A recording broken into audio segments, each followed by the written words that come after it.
जय श्री बालाजी। महर्षि वशिष्ठ ज्योति विद्यालय के चैनल के ऊपर मैं राकेश वशिष्ठ आपका स्वागत करता हूं। 16 सितंबर की रात्रि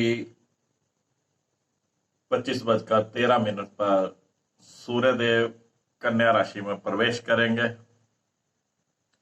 और सूर्य का ये कन्या राशि में जो गोचर होने वाला है, मकर लगन, कुंभ लगन और मीन लगन के लिए क्या फल देगा, इस वीडियो में हम चर्चा करने वाले हैं।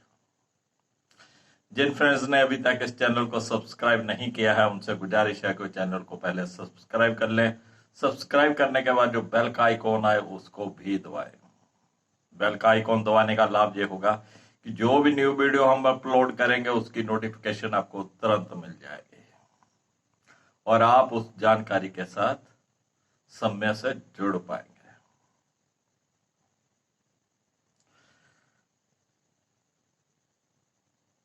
बात करेंगे मकर लगन की। मकर लगन के लिए सूर्य देव जो होते हैं वो अष्टम भाव के स्वामी होते हैं। सूर्यदेव अष्टम भाव के स्वामी होकर नवम भाव में गोचर करेंगे और नवम भाव का स्वामी बुध भी वहीं बैठा हुआ है और इनके ऊपर सूर्य और बुध के ऊपर और साथ में मंगल भी हैं, इनके ऊपर राहु की दृष्टि रहने वाली है। अष्टम भाव के स्वामी का भाग्य भाव में जाना भाग्य में कहीं ना कहीं रुकावटें खड़ी करेगा। आपके कार्य कुछ देरी से होंगे, रुक रुक कर होंगे। कहीं ना कहीं पिताश्री की भी सेहत का ध्यान रखने की जरूरत है। कोई विदेश से संबंधित कोई कार्य हो वो आपका इस समय में हो सकता है। किसी भी प्रकार के कोई आपके डॉक्यूमेंट्स आने थे, किसी भी प्रकार का कोई आपका वहां से कोई सामान आना था, वीजा आना था, तो इस समय में होने की संभावनाएं है। तो भाग्य की रुकावट को दूर करने के लिए यहां पर आपको गाय को गुड़ देना है, गाय को हरा चारा डालना है, नीले रंग का परहेज करना है, नीला रंग नहीं पहनना है।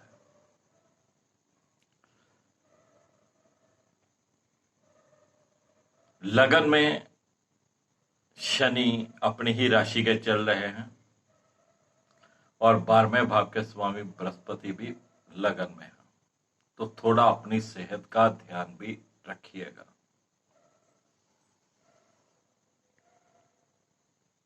बात करेंगे कुंभ लगन की। कुंभ लगन के लिए सूर्य देव सप्तम भाव के स्वामी होते हैं और सप्तम भाव के स्वामी होकर अष्टम भाव में गोचर करेंगे और अष्टम भाव में सप्तम भाव के स्वामी का जाना बहुत अच्छी बात नहीं है और इसी के ऊपर राहु की दृष्टि रहना आपके लाइफ पार्टनर के साथ आपके मतभेद उत्पन्न कर सकता है या आपके लाइफ पार्टनर की सेहत में अप एंड डाउन हो सकते हैं।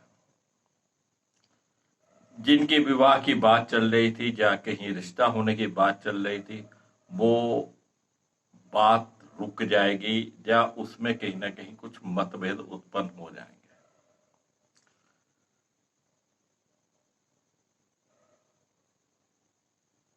अष्टम में जाना सप्तम भाव के स्वामी का कहीं ना कहीं जो आपके बिजनेस पार्टनर होंगे उनके साथ भी आपके कुछ मतभेद उत्पन्न हो सकते हैं। कुंभ लगन के 12वें भाव में शनि और बृहस्पति हैं और इनके ऊपर भी राहु की दृष्टि है, तो कहीं ना कहीं सरकारी दंड लगने की जहां पे संभावनाएं होती हैं। किसी प्रकार का कोई आपका चालान कर सकता है या अननेसेसरी कोई ना कोई खर्चे आपके ऊपर आ सकते हैं। कुंभ लगन के लिए खर्चे पहले ही अधिक है, तो इस महीने में और अधिक खर्चे होने की संभावनाएं हैं। चलिए बात करते हैं मीन लगन की। मीन लगन के लिए सूर्य देव छठे भाव के स्वामी होते हैं और छठे भाव के स्वामी होकर मीन लगन से सप्तम भाव में रहेंगे। छठे भाव का स्वामी सप्तम भाव में जाना कहीं ना कहीं डिस्प्यूट क्रिएट करता है। आपका अपने लाइफ पार्टनर के साथ किसी भी प्रकार का कुछ डिस्प्यूट हो सकता है, उससे बचिएगा, या उनकी सेहत में कुछ अप एंड डाउन हो सकते हैं।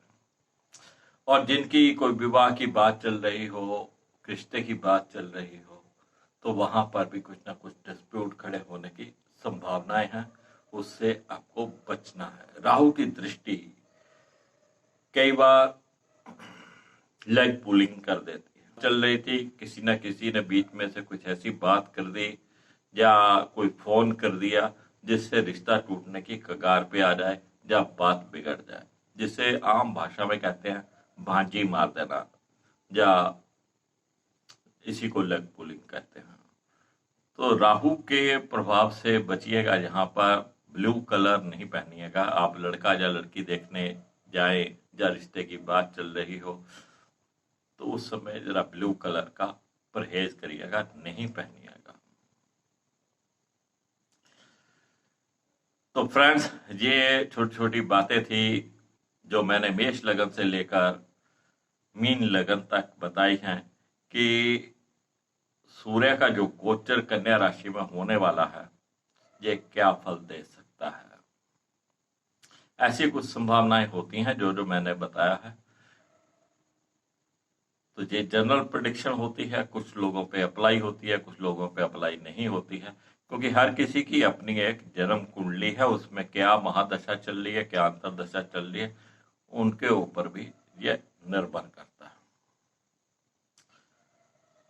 चलिए फ्रेंड्स, इजाजत दीजिएगा राकेश वशिष्ठ को। फिर मिलेंगे एक नए एपिसोड में एक नई जानकारी के साथ। जय श्री बालाजी।